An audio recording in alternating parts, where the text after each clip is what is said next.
Good afternoon, everyone. So, in the last class, we have seen artificial neuron model and its structure, its capabilities, usefulness, and what is the electrical structure, electrical equivalent model of the artificial neuron model. So, these things we have seen in the last class. So, in today's class, we will see the characteristics and applications of artificial neural network.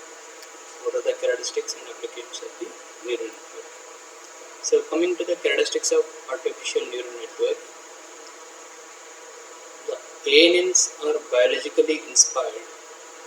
As we discussed, it means that they are composed of the elements which performs in a similar way or in analogous to the biological neuron. So, as it has been inspired by the biological human brain, the function also similar to the, it is analogous to the biological neuron system. And another characteristic is these elements are then organized in a way that they may or may not be related to the anatomy of the brain. So, what are the composed elements that those are organized, which are organized that may or may not give the similar function like the biological brain or biological neuron system. Anatomy means the similar structure of the human brain that may or may not be related to the anatomy of the human brain. The next characteristic is high computational rates due to the massive parallelism. As we were discussed, the neurons are connected in massively parallel and distributed system. So it has high computational rates. That means we can get the data, retrieve the data at a faster rate. In the last class, we have seen as an example, we have seen only single layer neuron network. It means you have input layer and output layer. So input layer is nothing but x1, x2 are the input layer and y is the output layer. But to have high computational rates and to have more accuracy with the output of the ANN, we should include more hidden layers. From the outside, we can say that we can see that only input layer and output layer. But in between, you can have multiple hidden layers. As hidden layers are increasing, your accuracy of the system will increase. At the same time, the complexity of the system also will increase. Complexity will increase, accuracy will also increase as you are increasing the hidden layer, more number of hidden layers. Another characteristic is it can process the information at high speed in the distributed manner. As neurons are connected one to another in the distributed manner, the information also processed in a similar way at high speed in distributed manner. Next, it is robust and fault tolerance. So the new ANN are robust and fault tolerance. That means from the incomplete data or if it has some disturbance or noisy, even though it can try to retrieve the information from that data. So they can recall the full patterns from the incomplete or noisy patterns or data. Even if few neurons are damaged or few nodes or connections are damaged, that impact will not be there in the overall performance. So the damage to the few nodes or connections does not significantly impair the overall performance. It cannot damage or degrade the overall performance. So that is one of the good characteristics. It is robust and fault tolerance, because when one of the or few of the nodes or connections are damaged, means the corresponding weights may be 0. Because of that, the performance will not be poor. So it will give that graceful degradation, and it will give the good performance only, as it is robust and fault tolerance. So the next one is learning or training capability. Or the characteristics is, it has a learning and training. In this, what it means, the ANN can adapt itself based on the information or data received from the environment or from the given data. So it can adapt that, and also neural networks can learn by examples. So as it can learn from the examples, and if you are training with some known examples, the neural network, let us take some known examples. If we are training the neural network, before they tested for their inference capability, or what are the inferences we have to take from the unknown instances of the problem. So what I want to say is, so the neural networks can trained with the known examples of a problem before they are tested for their inference capabilities on unknown instances of the problem. So if you want to really test with some unknown problems, what you have to do is you have to train the neural network with the known examples. If you take the traffic example, let us take, if you want to really test a neural network, with a neural network, what is the traffic management in the metro cities? Before that, first you give some training to the neural network somewhere. Instead of highly populated area, you can give the training with some low populated areas. But from the low populated areas, how the traffic is managing and how the vehicle movements are there, that can, from that data, it can take some inference, and it will give the output in the real field. That is nothing but the unsolved or the unknown problem that is in the metro cities. If you want to test it with the neural network, it will give the accuracy results. So that's what it means, because they can identify the new objects based on the previously untrained objects or from the data. It can identify the new objects based on the previously untrained data. If you are providing the large data, means you get more accuracy. How much data you are feeding, how many hidden layers you are providing, based on that you get the more accuracy. So the next point is goal seeking. And goal seeking means the performance of this neural network is to achieve the goal. If you are setting some goal to measure and use it to self-organize in that system, it will do that. So if you set some targets to that neural network, based on that targets, it can function. And also that if you are giving some rules or some training to that neural network, the programming rules or programming data are not necessary to get the required output from that untrained data, or with that learned examples without supervision or under the unsupervised learning. We can keep the goals and it can achieve the goals also. So that is also one of the good characteristics of this ANN. And another characteristics is the abstract essential characteristics from the inputs containing irrelevant data. You can take some abstract from the irrelevant data. That means it can work like a filter also. If you are having more noise or if you have unwanted data, that doesn't matter.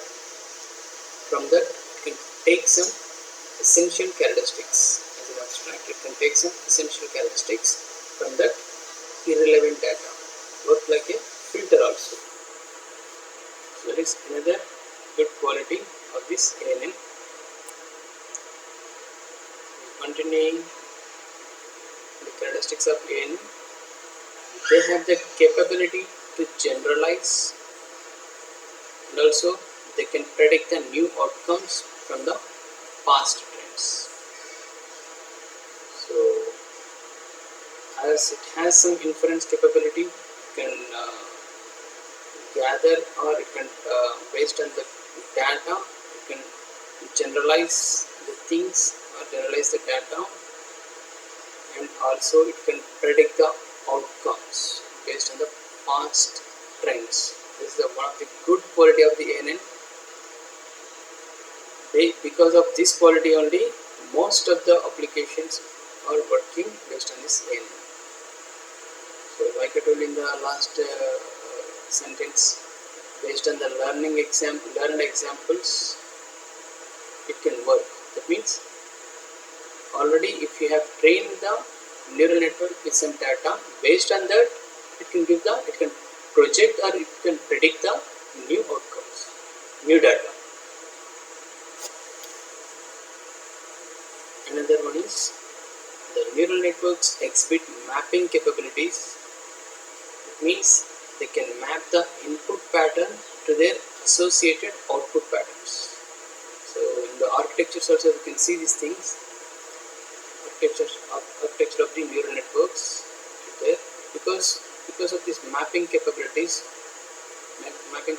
means output can be mapped to the input also, to map the input patterns to their associated output patterns, like in back propagation or feedback. So these are the characteristics of ANN.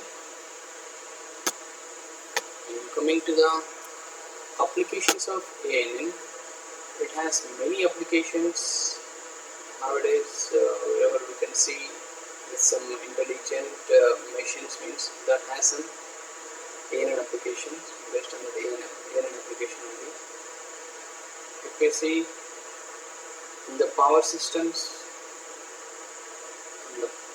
on planning side, long-term load forecasting term is related to the ANN.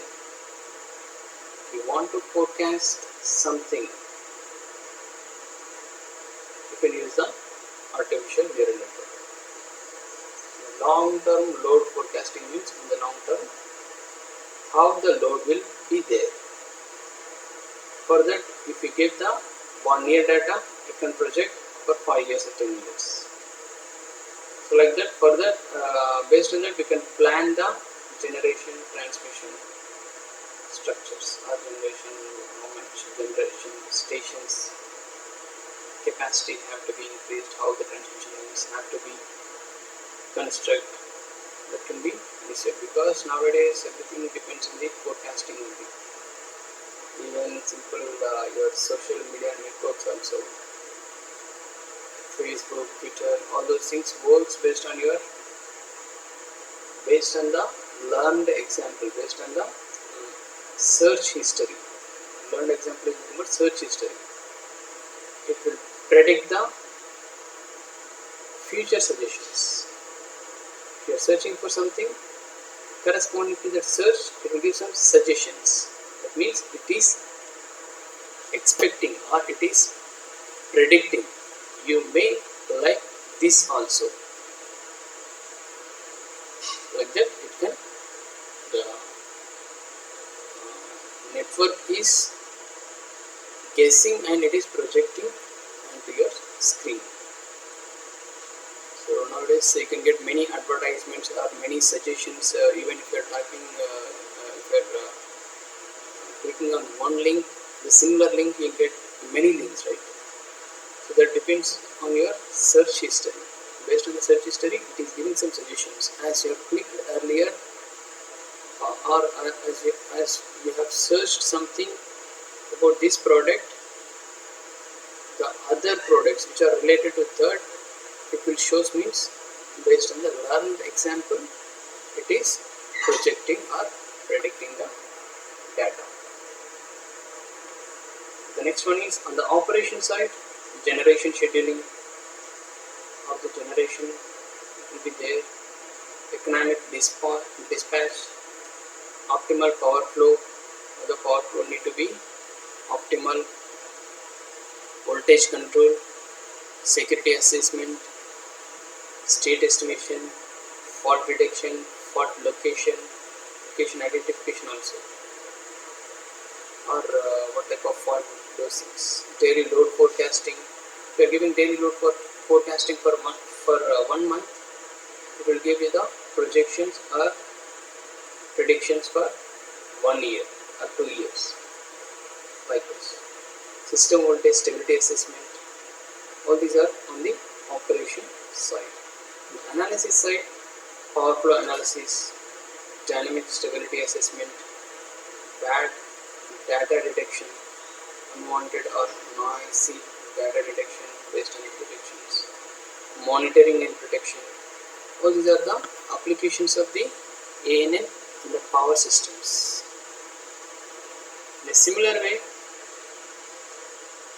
so the pattern recognition, two more applications are pattern recognition or image processing.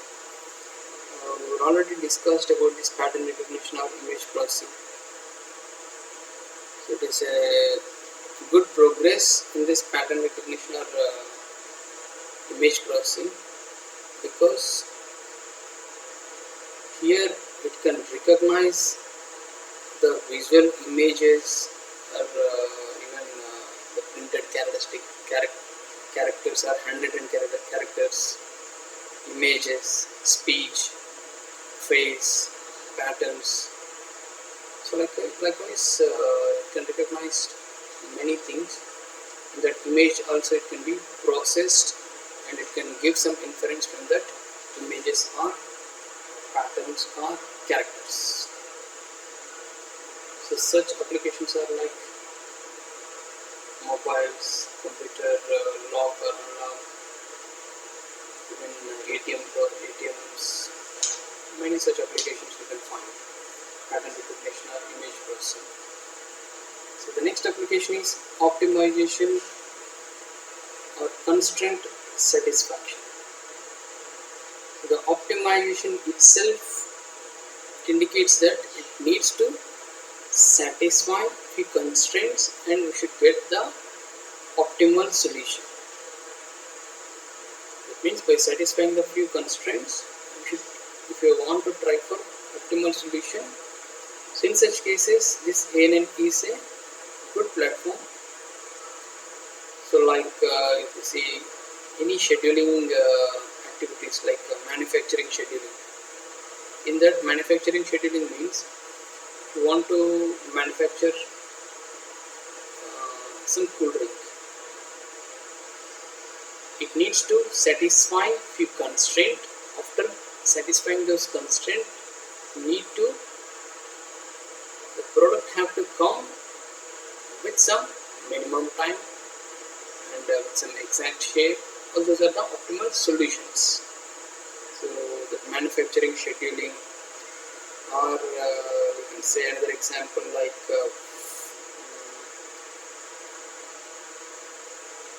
finding the shortest possible tour between the cities. Even in Google Maps also you'll get the similar kind of application, right?